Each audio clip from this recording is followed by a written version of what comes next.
वैसे ही मेरे केस पर एक्सेलरेटर दबा दिया गया। उसके बाद इंटरनेशनल फाइनेंशियल अखबार में अदानी जी के बारे में कहानी आती है। मैंने प्रेस कॉन्फ्रेंस किया। जिस दिन प्रेस कॉन्फ्रेंस किया उस दिन नरेंद्र मोदी जी ने स्पेशल सेशन लागू कर दिया।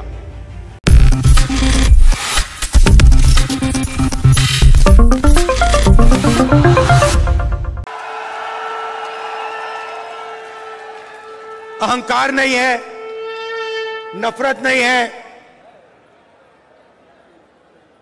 मोहब्बत है, इज्जत है, प्यार है। यह फर्क है बीजेपी में और कांग्रेस पार्टी में। विचारधारा की लड़ाई चल रही है।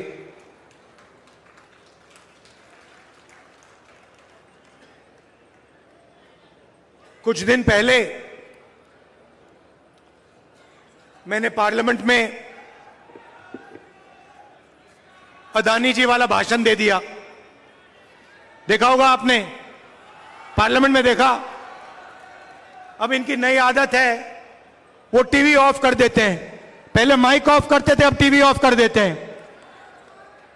तो पता नहीं आप में से सबने देखा या नहीं देखा, मगर बीजेपी वालों ने जरूर देखा। और उसके बाद मेरी जो लोकसभा की सदस्यता है उसे रद्द कर दिया। जैसे गाड़ी में एक्सेलरेटर दबाते हैं, वैसे ही मेरे केस का एक्सेलरेटर दबा दिया और 2 दिन में मतलब निर्णय ले ही दिया। पहली बार हिंदुस्तान में डिफॉर्मेशन के लिए मैक्सिमम पनिशमेंट 2 साल की मेरी लोकसभा की जो मेंबरशिप है रद्द कर दी। क्योंकि डर लगता है। डर लगता है। जैसे ही 2 चीजें हैं। आप एक काम करो, कांग्रेस पार्टी के बबर शेरों, कोई भी बीजेपी का कार्यकर्ता आपके सामने आए, उसके सामने अदानी नाम ले लो, भग जाएगा।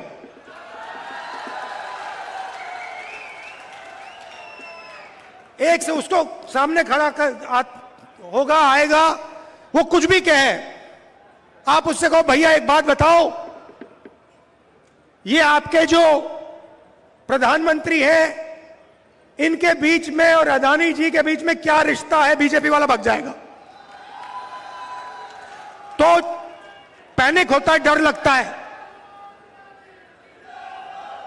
उसके बाद दूसरा भाषण दिया, प्रेस कॉन्फ्रेंस की तारीखें आप मिला लीजिए। जैसे ही मैंने लोकसभा में भाषण दिया वैसे ही मेरे केस पर एक्सेलरेटर दबा दिया गया। उसके बाद इंटरनेशनल फाइनेंशियल अखबार में अदानी जी के बारे में कहानी आती है। मैंने प्रेस कॉन्फ्रेंस किया। जिस दिन प्रेस कॉन्फ्रेंस किया उस दिन नरेंद्र मोदी जी ने स्पेशल सेशन लागू कर दिया। और पहले महिला आरक्षण की बात नहीं थी। आपको याद होगा, पहले हिंदुस्तान के नाम को बदलने की बात थी। याद है आपको? इंडिया से भारत। अब पहली बात, कॉन्स्टिट्यूशन में साफ लिखा है इंडिया दैट इज भारत, मतलब दोनों नाम कॉन्स्टिट्यूशन में हैं। मगर ये इन्होंने पहले नया बहाना बनाया, इंडिया वर्सेस भारत। कोई झगड़ा नहीं इंडिया और भारत के बीच में, मगर इन्होंने कोशिश की भैया इंडिया और भारत के बीच में लड़ाई कराओ। थोड़े दिनों में उनको पता लग गया कि जनता इसको एक्सेप्ट नहीं करेगी। जनता ये बात को सुनने के लिए तैयार ही नहीं है। प्रॉब्लम हो गई। अब स्पेशल सेशन में क्या करें? स्पेशल सेशन तो अनाउंस कर दिया, अब क्या करें? चलो महिला आरक्षण की बात करते हैं। अब देखिए, महिला आरक्षण का हमने पूरा समर्थन किया है। राजीव गांधी जी पंचायती राज में महिला आरक्षण लाए थे।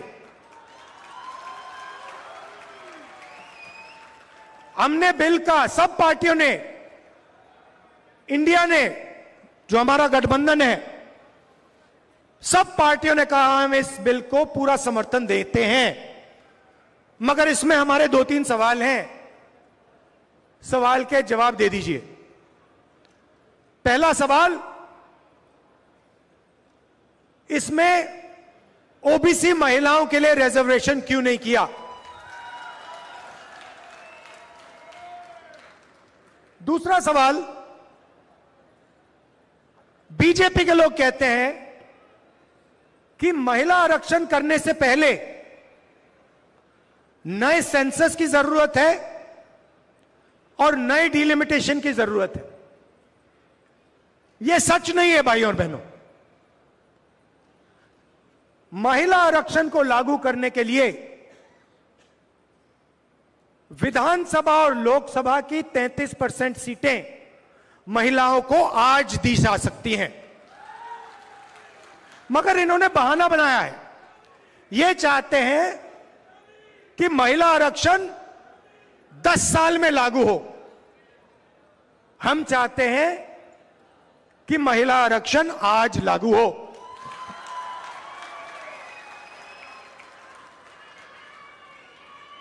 और ओबीसी महिलाओं को महिला आरक्षण का फायदा मिले। अब पार्लियामेंट में मेरा भाषण था, तो भाषण के लिए मैंने थोड़ी रिसर्च की।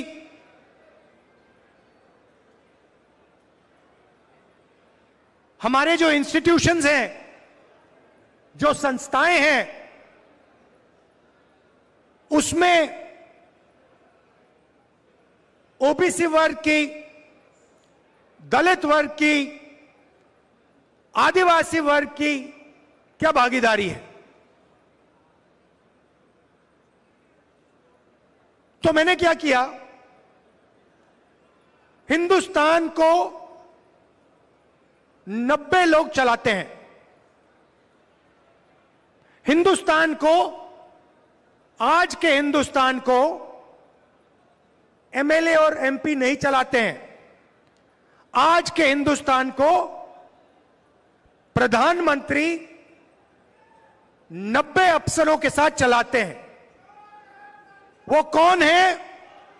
वो हिंदुस्तान की सरकार के सेक्रेटरीज हैं। हर मिनिस्ट्री को, सेंट्रल मिनिस्ट्री को सेक्रेटरी चलाते हैं। तो मैंने एक बात चेक की कि ये जो लोग 90 लोग हैं जो हिंदुस्तान की सरकार को चलाते हैं, पूरा का पूरा पावर इनके हाथ में है। हिंदुस्तान किस ओर जाएगा, शिक्षा में क्या निर्णय लिए जाएंगे, स्वास्थ्य में क्या निर्णय लिया जाएंगे, नरेगा का डिजाइन कैसे होगा, भोजन के अधिकार का डिजाइन क्या होगा, ये 90 लोग चुनते हैं, ये डिसाइड करते हैं। तो मैंने सोचा देखता हूं इन 90 लोगों में से नरेंद्र मोदी जी की सरकार में ओबीसी कितने हैं। नरेंद्र मोदी जी 24 घंटा ओबीसी की बात करते हैं। भाइयों और बहनों, आज 90 लोगों में से 3 लोग ओबीसी वर्ग के हैं। 3 लोग ओबीसी वर्ग के हैं। और बात सुनिए, वो 3 लोग हिंदुस्तान के सिर्फ 5% बजट पे निर्णय लेते हैं। मतलब 3 हैं और सरकार में उनकी कोई पावर नहीं है, कोई नहीं सुनता उनकी, उनको कोने में रखा हुआ है।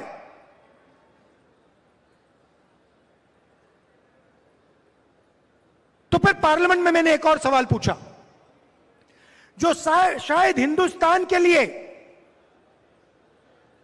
ओबीसी वर्ग के लिए सबसे महत्वपूर्ण सवाल है, और वो ये है कि इस देश में ओबीसी कितने हैं, दलित कितने हैं, आदिवासी कितने हैं, कौन से समाज के कितने लोग हैं। और ये सवाल का जवाब सिर्फ कास्ट सेंसस से मिल सकता है।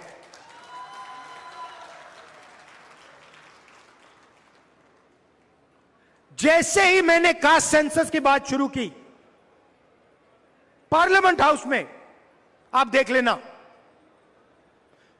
बीजेपी लोग, बीजेपी के नेता, बीजेपी के मंत्री, एमएलए सब चिल्लाने लगे, मेरी आवाज को दबाने की कोशिश की। टीवी का कैमरा हिल गया कि देश के ओबीसी को यह पता ना लगे कि हिंदुस्तान की सरकार को जो चलाते हैं, 90 लोग जो चलाते हैं, उनमें से सिर्फ 3 ओबीसी वर्ग से आते हैं।